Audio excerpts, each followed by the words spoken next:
E54 gives us some dates regarding events that have taken place for Mad Cats Interactive. It tells us that this company completes its fiscal year, files reports with the SEC, and issues various reports to the public.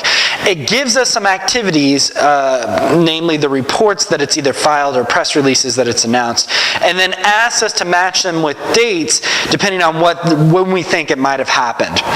The first date that we have here is March 31st, 2010. Notice that this is the earliest date within the 4 dates, right?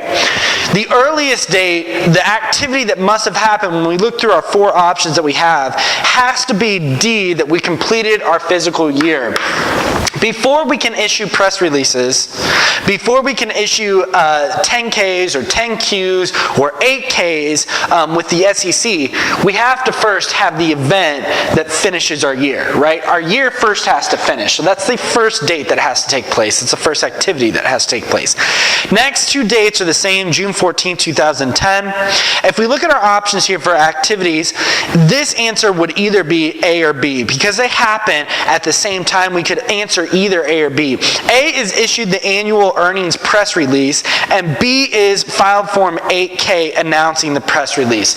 Most likely this will be A and then B. Reason why is because initially we would follow our press release.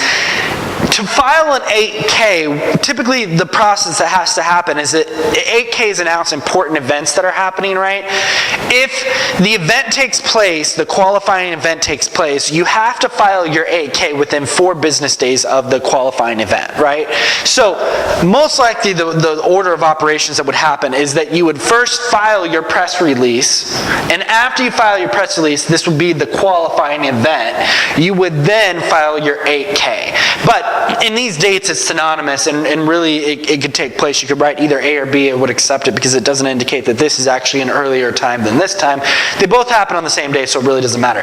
One important distinction that I want you to note in your books is that your book talks about a preliminary press release, and that typically the financial statements don't get released until a few weeks or a few months or whatever it is. It's a lengthy time that they give you after the preliminary press release. But I want you to be aware that a company might file a preliminary press release saying that, hey, we're going to release our financial statements a couple weeks later, and then file a press release that indicates that we will or we are releasing our financial statements either this day or a couple days right after, right?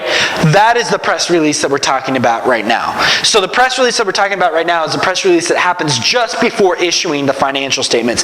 Then they issue an 8K that says, hey, we just released this press release. If you're a user of the financial statement, you might want to watch that, right?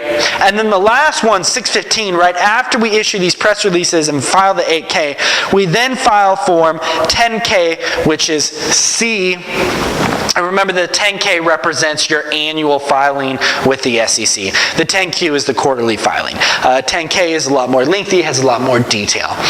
This is E54. Please let me know if you have any questions.